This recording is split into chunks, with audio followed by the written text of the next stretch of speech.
할렐루야. 그리스도의 평강 여러분 마음을 주장하게 하시기 바랍니다. 아멘 소리도 커야 된다니까. 정영래 권사님 안 보인다고 아멘 소리가 안 들리니 정영래 권사님 소리가 딱 들려야 되는데. 네. 자, 아멘 크게 해요. 할렐루야. 네. 오늘 말씀은 일은 나누고 힘은 모으라 하는 그런 말씀입니다. 이드로는 수많은 백성을 혼자서 재판하는 모세의 모습을 지켜보고 백성들 중에서 유능한 사람들을 세워서 재판하는 업무를 맡기라 그렇게 조언을 하고 있습니다. 오늘 말씀 15절에서 23절까지를 보면 하나님은 율례와 법도를 통해서 마땅히 갈 길과 할 일을 가르쳐 주시고 공정하게 재판하는 분이시다 하는 것을 먼저 이야기하고 있어요. 모세는 하루 종일 재판하다가 지쳤지만은 하나님은 조금도 지치지 않으시고 모든 일과 사람의 정확한 판정을 내리신다는 것입니다. 하나님이 다 하실 수 있지만 통치자들을 세워서 하나님의 공의가 이루어지게 그렇게 하신다 하는 거예요. 최종적인 결정과 판단을 하나님이 다 내리시기 때문에 그 최종적인 결단과 판단을 하나님께 맡기고 우리는 우리의 삶과 사회에서 하나님의 공의가 실현되도록 여기에서 내가 할 수 있는 일의 그 역할을 잘 감당하면 그게 하나님의 사명을 잘 감당하는 거예요. 여러분 각자에서 자기 집에서 내가 어머니의 역할, 또 남편의 역할, 또 아니면 어제 어머니가 그런 이야기를 저한테 했다 했잖아요. 동생 하기도 힘들다. 그러니까 동생의 역할, 그런 어떤 역할들이 기본적으로 하나님께서 우리에게 주신 사명 가운데 하나다 하는 것이죠. 그리고 난 뒤에 또 우리가 그 사명만 가지고 있으면 안 되고 우리는 영적인 이 가정을 세웠기 때문에 영적인 교회에서의 사명을 잘 지키고 있는 가운데 육신적인 사명이 담당이 되는 거예요. 우리가 하늘을 바라보고 저 천국을 바라보며 우리가 하늘의 상급을 쌓고자 하나님 나라를 위하여 살아가면 이 땅의 것을 덤으로 하나님께서 충분하게 그렇게 주시지만은 땅을 바라보고 살아갈 때 둘 다 얻지 못한다는 사실을 꼭 기억해야 됩니다. 그래서 우리가 하나님 앞에서 그러한 마음으로 우리가 잘 주님 앞에 나가야 할 것이고 또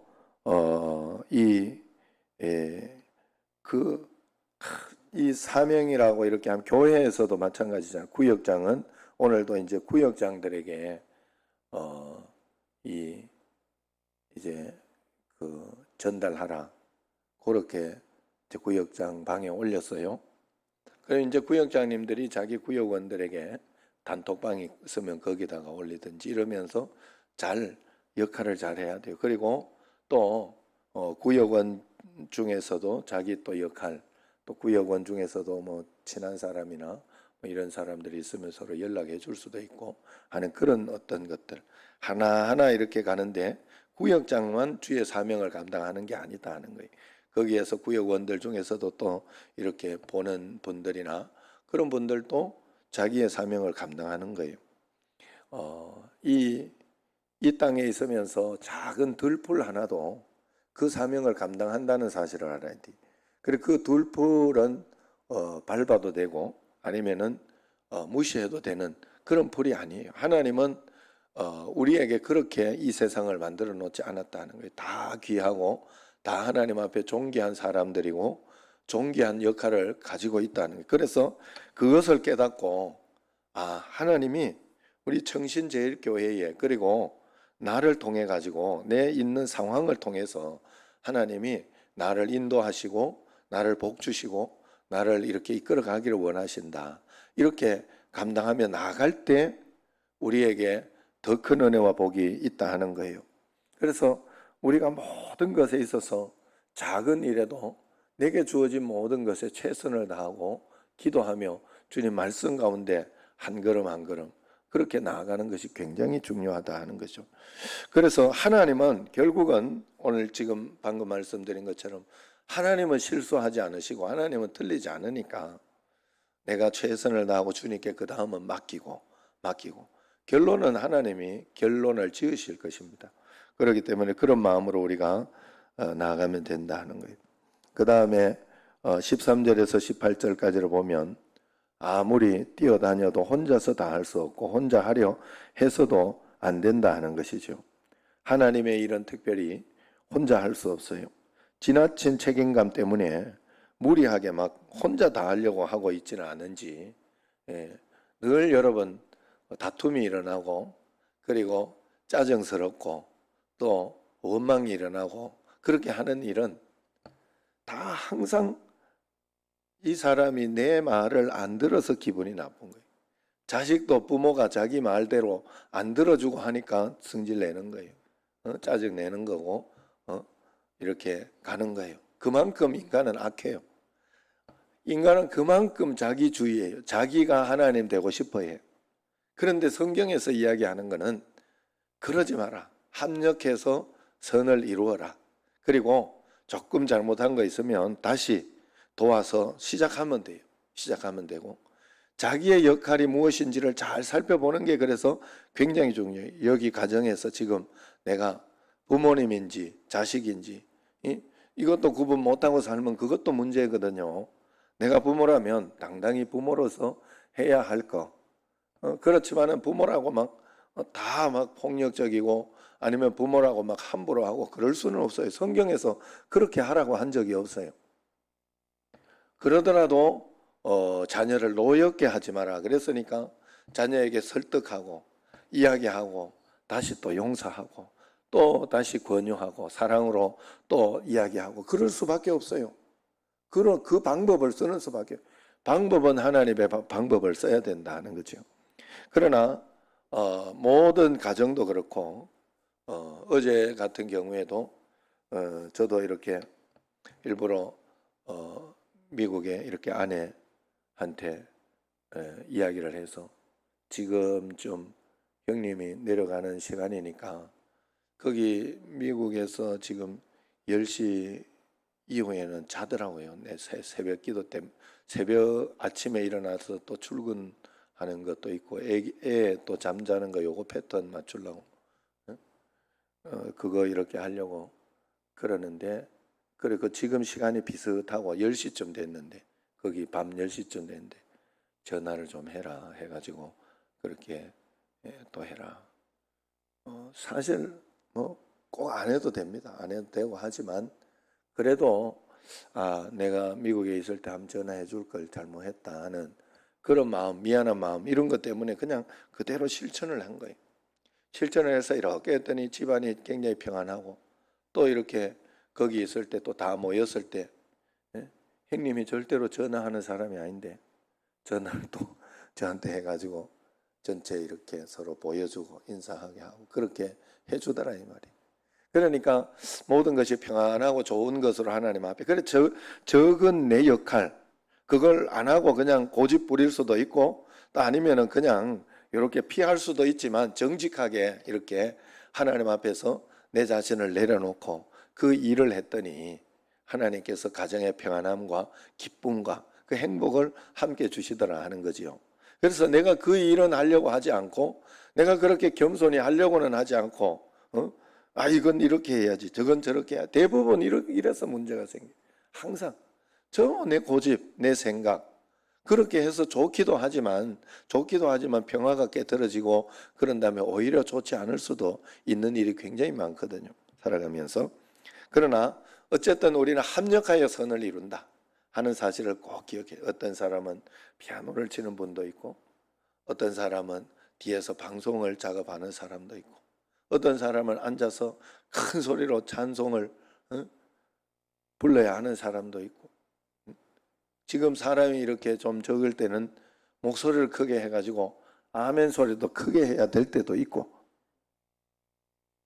할렐루야 이게 다 사명이에요. 진짜 이게 다 사명이에요. 하나님 앞에서 그래야 서로 하나님 앞에서 은혜 가운데에서 복되게 이렇게 살아갈 수 있다.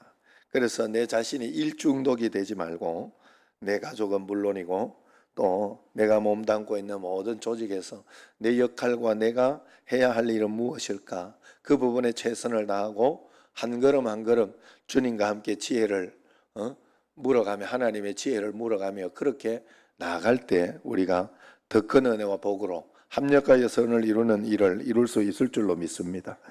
17절에서 25절까지를 이렇게 보면 모세가 이제 이드로의 조언을 듣고 받아들인 것은 단지 그가 장인이었기 때문이 아니라 하나님의 주권 안에서 만난 이방인의 제사장의 조언 속에 하나님의 지혜가 있다고 받아들였기 때문입니다.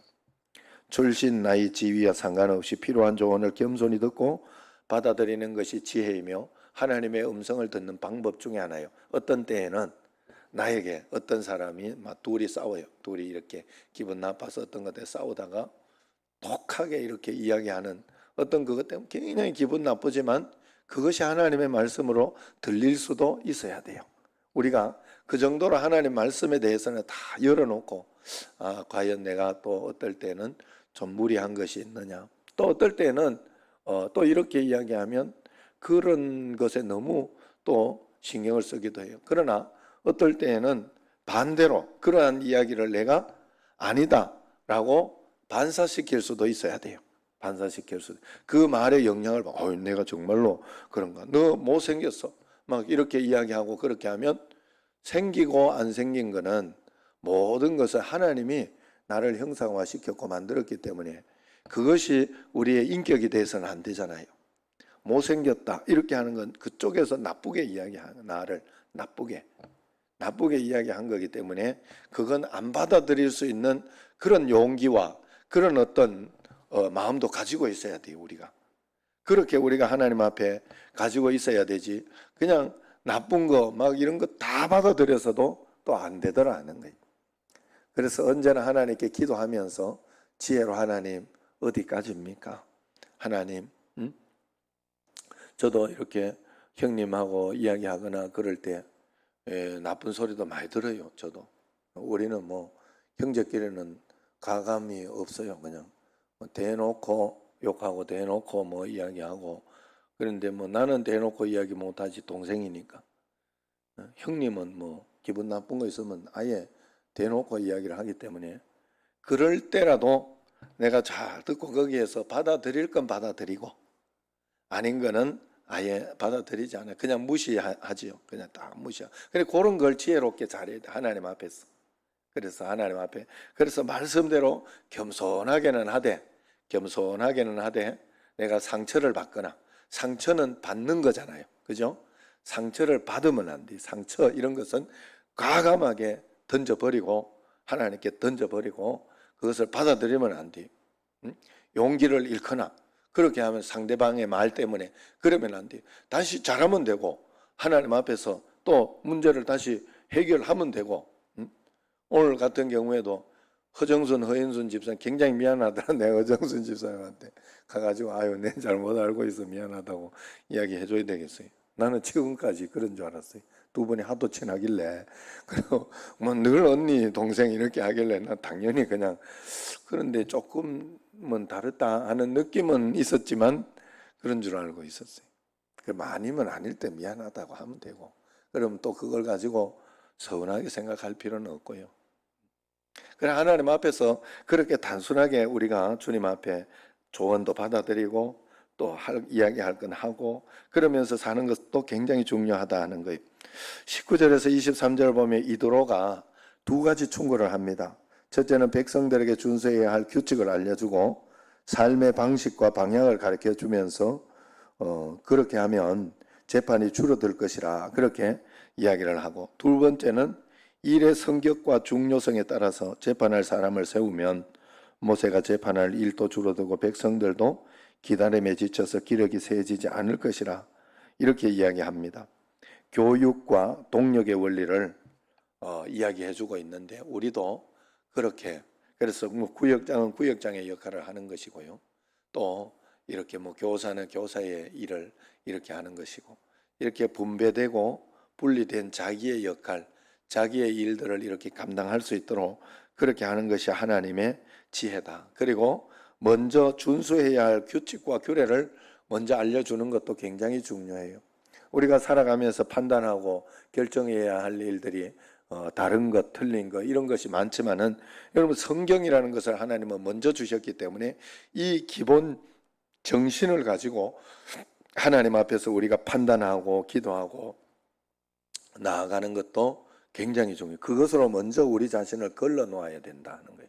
하나님 앞에서 그런 마음으로 살아가야 합니다. 마지막으로 21절에서 25절, 21절과 25절을 이렇게 보면 25절을 보면 백성을 재판할 자는 위로는 하나님을 두려워하고 또 자기 전문 분야에 유능하고 또 사람 앞에서는 진실한 자가 되어야 된다 하는 것입니다. 돈과 권력의 편에 서는 사람 말고 하나님을 두려워하는 전문가와 어떤 외압과 유혹에도 굴하지 않고 원칙과 진실에 충실한 자가 이 사회와 교회의 지도자가 되도록 그렇게 우리도 기도하고 또 그런 마음으로 또 나가야 되겠죠. 그래서 대통령을 뽑거나 그렇게 할 때에도 우리가 그런 전문가 또 그런 유능한 사람을 뽑으려고 많이 검증도 하고 그렇게 하는 것처럼 우리 사회나 우리 모든 곳에서 그래서 그런 사람이 되도록 내가 또 노력하고 그렇게 우리가 재판하고 그렇게 나아가도록 꼭 기도해야 할 줄로 믿습니다. 그래서 21절을 이렇게 보면 같이 한번 읽어봅시다. 21절 너는 또 온 백성 가운데서 능력 있는 사람들 곧 하나님을 두려워하며 진실하며 불의한 이익을 미워하는 자를 살펴서 백성 위에 세워 천부장과 백부장과 50부장과 10부장을 삼아. 능력대로 일하는 것이 그것이 바로 공평한 거예요. 여러분 부자의 것을 뺏어서 가난한 자에게 주는 게 공평한 거 아니에요. 부자가 하나님의 말씀에 따라서 스스로 자기의 것을 나누고 배분할 수 있도록 하는 거, 그런 것들, 이런 것이 우리 삶에 꼭 필요합니다. 그래서 우리는 하나님의 말씀 가운데에서 하나님이 가난한 자를 두신 것은 부자로 하여금 더 큰 복을 받을 수 있도록 기회를 주시는 거예요. 우리가 하나님 앞에서 어떤 상황과 환경에 있든지 내 자신의 처지나 어떤 그런 것에 불공평의 마음을 가지고 있으면 안 돼요. 또 50부장, 100부장을 이거 오래됐다고 그냥 무조건 이렇게 세우는 것도 좋지 않습니다. 그러니까 하나님 앞에서 이 능력이나 어떤 이런 것들은 하나님이 그렇게 만들어 놓으신 어떤 그것을 통하여 하나님 앞에서 쓰임 받을 수 있도록, 그래서 이 원리와 원칙을 잘 지키는 사람, 하나님을 두려워하고 또 세상에 있는 어떤 원리와 원칙 또 공의, 정의를 지키는 그런 사람들에게 시켜야 된다 하는 그 말은 우리가 이 땅에서도 그렇게 살아야 할 것이며 또 그 일에 대해서 우리가 늘 공평하다, 감사하다 하는 마음을 가져야 한다 하는 것이죠. 오늘도 주님 앞에서 그런 마음으로 일은 나누고 힘은 모으는 그런 삶을 살아가는 여러분과 저가 되기를 주의 이름으로 축원합니다. 기도하겠습니다.